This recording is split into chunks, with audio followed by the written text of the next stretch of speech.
Eu tenho duas formações de graduação. Eu fiz primeiro educação física e depois fisioterapia. Fiz faculdade de educação física, sempre fui muito agitado, o movimento sempre fez muito parte da minha vida, né? Eu sentia falta de algo mais profundo, vamos dizer assim, né? Na educação física a gente tem uma visão, hoje em dia nem tanto, mas na época era muita performance, competição, e eu já ia mais para um lado da reabilitação, da prevenção. E aí, quando eu fiz a faculdade de fisioterapia, eu consegui complementar tudo isso, né? Na faculdade de fisioterapia, eu me encantei muito pela área de neurologia, eu gostava muito de estudar a neurologia, acho que tem até um pouco relação com as coisas que a Jéssica trouxe, né, que traz da história dela, me encanta muito, mas na prática eu não me sentia à vontade. E aí eu resgatei a questão da dança, do feminino. E na época eu me formei em 2005 em fisioterapia. A área de fisioterapia na saúde da mulher era uma área muito começando, né? Tanto que eu quase não tive disciplinas, eu fiz na USP aqui em São Paulo, e na época nem tinha essa disciplina na graduação, né? Na grade curricular. Mas eu fiz o meu trabalho de conclusão de curso já indo para essa área da saúde da mulher, peguei uma orientação fora da faculdade e comecei a estudar. Aí logo que eu me formei, eu fui participar de um ambulatório lá na Unifesp, na Universidade Federal aqui de São Paulo, no ambulatório de disfunções miccionais femininas. E fiquei lá muitos anos, fiz meu mestrado lá. Aí eu me aprofundei nesses assuntos de pelve, micção, parte da função intestinal, todas essas áreas da região pélvica eu estudei bem a fundo. Trabalhei muito lá no ambulatório, a gente criou um ambulatório de disfunções miccionais femininas, então ainda, né, esse público feminino muito voltado para a minha área de trabalho. E na outra parte do tempo, eu já tinha um consultório. Como eu fiz balé muitos anos, fiz dança, tinha feito educação física, eu pensei assim, bom, eu preciso criar um método que trate das mulheres, que muitas têm disfunções miccionais, a gente, né, acompanhando lá, eu vi o tanto de mulheres com incontinência, com alterações intestinais, então, assim, algo que a gente precisava falar, que era um assunto muito pouco tratado, né? As mulheres não costumam falar, elas naturalizam a perda urinária, elas acham que é normal envelhecer e ficar com incontinência. Então eu falei, eu preciso levar isso de uma maneira mais leve. Aí eu criei um método de exercícios, que eu chamei de ginástica feminina, né?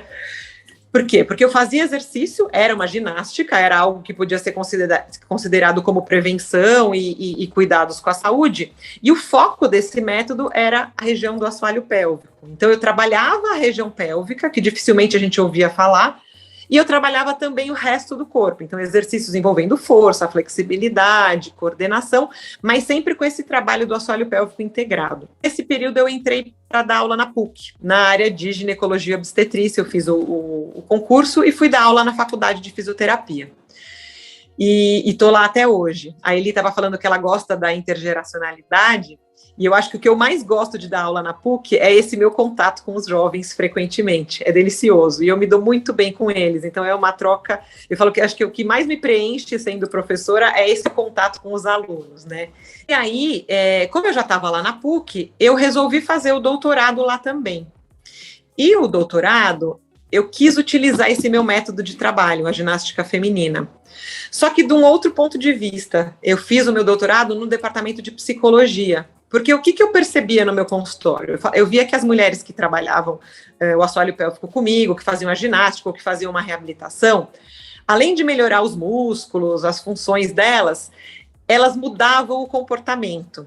Elas apareciam mais bonitas, às vezes mais maquiadas, elas começavam a gostar mais delas.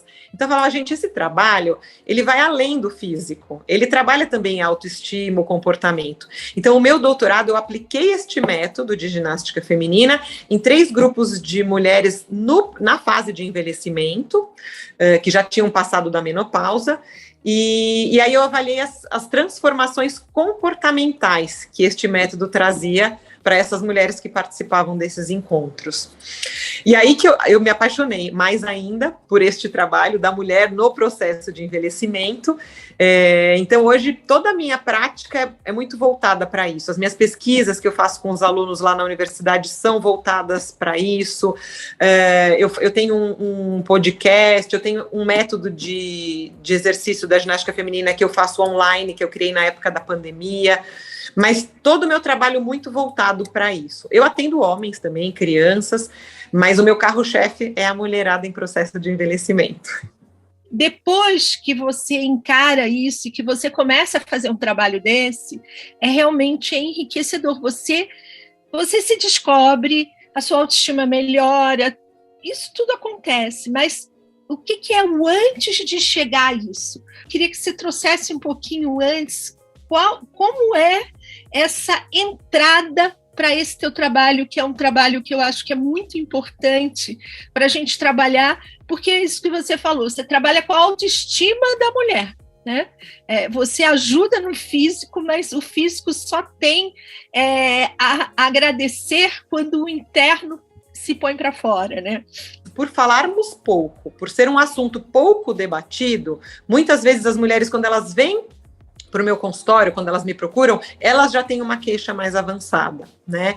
E aí é o que você... Eu, por exemplo, eu tenho 46 anos, eu ainda não estou na menopausa, mas eu penso muito no meu envelhecimento, eu penso no meu envelhecimento diariamente, eu penso numa poupança de relacionamentos, de hábitos, de tudo que eu faço pensando que eu quero ter uma vida boa para frente. Eu gostaria que, daqui a um tempo, as mulheres viessem antes me procurar, né?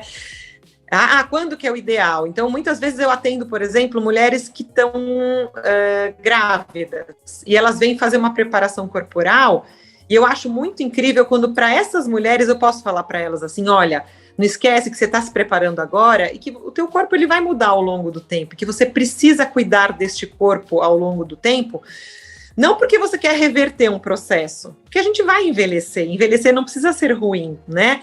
O que a gente precisa é cuidar desse corpo para que este processo aconteça da melhor forma possível. Porque muitas vezes elas falam assim, mas eu já tenho 75, eu já tenho 70 anos, agora não resolve. Sempre resolve. Eu já tive transformações maravilhosas aqui de mulheres que falam assim para mim, olha, hoje, quando eu me cuido e eu faço todas eu uso todas essas ferramentas para o meu bem-estar, para cuidar de mim, eu me sinto melhor do que há 10 anos. Então, é possível, sim, a gente melhorar a condição que a gente tem e ter um processo de envelhecimento saudável. E se a gente está bem, a gente tem a oportunidade de descobrir as outras coisas que só o processo de envelhecimento é capaz de nos trazer. O que eu vejo, assim, pessoas mais velhas que não conseguem segurar uma micção, vão ficando constrangidas. E à medida que vai tendo, por exemplo, algum comprometimento cognitivo, alguma coisa assim, vai piorando, porque às vezes a pessoa ela não tem mais condição de dizer que aquilo está acontecendo ou não. Então, como a gente fala, né, da longevidade é algo contínuo, o cuidado tem que ser contínuo e não necessariamente emergencial, que é o que a gente costuma fazer na saúde de maneira geral. A gente age no emergencial, a coisa tá feia, vamos apagar o fogo agora, porque tá pegando fogo. Mas a gente não pensa no vamos prevenir para que não aconteça um incêndio, né? E o que eu não sei, né, de todo mundo, mas assim, a questão mais próxima que eu tenho em relação a isso é que a gente escuta muito falar de pompoarismo, né? Qual que é a relação do pompoarismo com a ginástica íntima? Como é que é isso? Assim, o pompoarismo é uma técnica milenar, né? E ela tem como um objetivo principal, é uma série de manobras que se faz ali na região pélvica, na musculatura do assoalho pélvico, são acho que 7 manobras, tem algumas manobras que são ensinadas sistematicamente, né? E o intuito do pompoarismo, ele é muito focado na sexualidade, na melhora da performance sexual.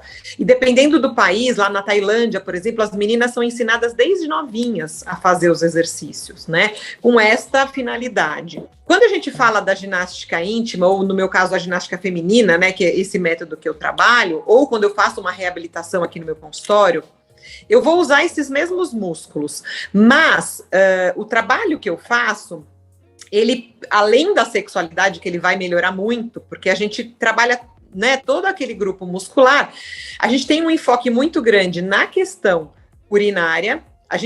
Eu trabalho muito com educação junto, né? Então, qual que é a melhor posição para urinar, intervalo entre um xixi e outro, se segura muito, se segura pouco, se vai muito ao banheiro, a gente faz toda uma anamnese pesquisando toda essa questão urinária, intestinal, os hábitos de vida alimentares que podem interferir em todas essas funções. E as mulheres, quando chegam, normalmente essas mulheres que são mais idosas e que já tiveram uma educação mais conservadora, que é mais comum, né, nas gerações anteriores, para elas, assim, eu tenho aqui na minha mesa alguns vibradores, eu deixo tudo isso exposto. Então eu vejo que às vezes elas olham assim, né, e eu apresento, e eu trato isso com muita naturalidade.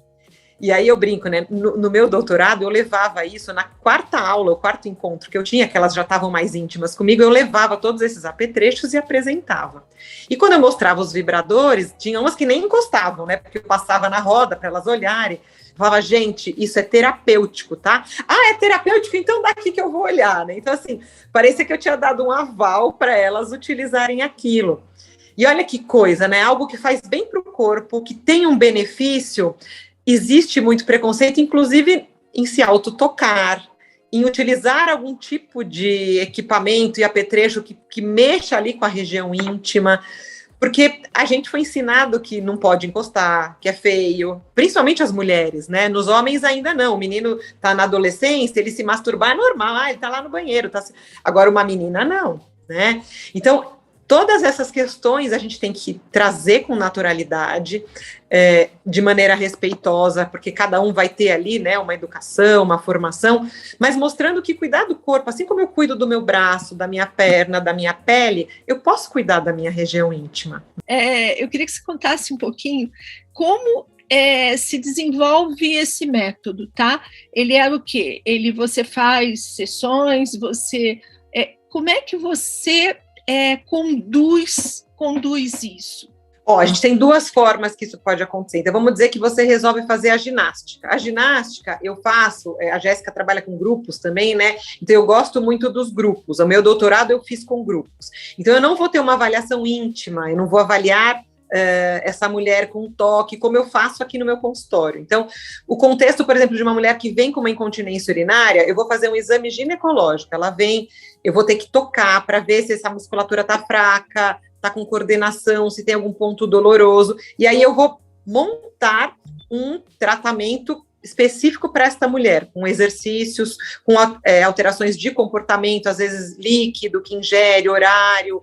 Às vezes pode ser que tenha que ter algum exercício de relaxamento, pode ser que eu precise usar algum apetrecho, ou um massageador, ou uma eletroestimulação, né? Então, mas sempre vai ter algum tipo de exercício, e esse exercício eu vou evoluir de algo que é mais específico. No começo, a mulher ela tem que aprender o que é o assoalho pélvico, como é que ela contrai, como é que ela relaxa. Depois que eu percebi que ela tem essa consciência, eu vou juntando outros segmentos corporais. Ela vai começar a respirar junto com o movimento, fazer mobilização da pelve junto com o movimento. Aí eu posso fazer exercício sentado, em pé, com transferência de peso. Então, a gente vai fazendo uma evolução dos exercícios. Uma pessoa de uns 30 anos, né? Hoje, muitas vezes a gente sabe que faz atividades físicas desordenadas, que digo assim, aeróbicos fortíssimos, né? Vai-se ao limite por conta de se ter uma idade que se permite isso. E o que isso pode, de uma certa maneira, vamos dizer assim, dificultar, né? Porque ela não se dá conta, ela se acha que aos 30 eu posso chegar no meu limite. Mas o que eu tenho, qual a importância dessa prevenção desde cedo, né? De cuidar disso com um olhar diferenciado? Ótima pergunta, porque a atividade física em excesso e com muito impacto, ela impacta no assoalho pélvico, pensando do ponto de vista, né, da saúde pélvica. Por exemplo, vou dar um exemplo, hoje em dia o pessoal faz crossfit, né, aquele monte de peso, ou mesmo quem corre muito, a corrida, todas as atividades que têm muito impacto e muita sobrecarga, isso tudo vai ser transmitido para o assoalho pélvico. Tanto que eu tenho pacientes aqui super jovens que nunca tiveram filhos, porque a gestação é um fator de risco, né, para o desenvolvimento, perdem urina. Por quê? Por conta dessa sobrecarga que a atividade física intensa que dá impacto gera no assoalho pélvico. Então, é super legal você falar isso. Durante a gestação é um período que a mulher precisa pensar no assoalho pélvico, e seria muito bacana se todas pudessem consultar um fisioterapeuta pélvico para trabalhar. E aquelas mulheres que fazem esportes de muito impacto, muito intensos, também deveriam fazer uma consulta com um fisioterapeuta pélvico para tentar reequilibrar essas forças, né? Não, porque às vezes elas têm a barriga muito forte, o abdômen muito forte e nunca treinaram o assoalho. Então existe aí um desequilíbrio de forças. Um abdômen muito forte que gera muita pressão lá embaixo e ao longo do tempo, ou até quando elas já são jovens, elas podem ter disfunção. É você conviver com o que você tem, né? E fazer disso melhor. Então, por exemplo, se eu tenho uma dificuldade numa atividade pélvica e que ela não vai voltar a ser 100%, não, tudo bem, então eu vou adaptar para ela ser 70%, 80%, eu vou melhorá-la, mas dentro das minhas possibilidades, dentro do meu, vamos dizer assim, do meu ambiente, né? Para melhorar minha qualidade de vida, né? É exatamente isso.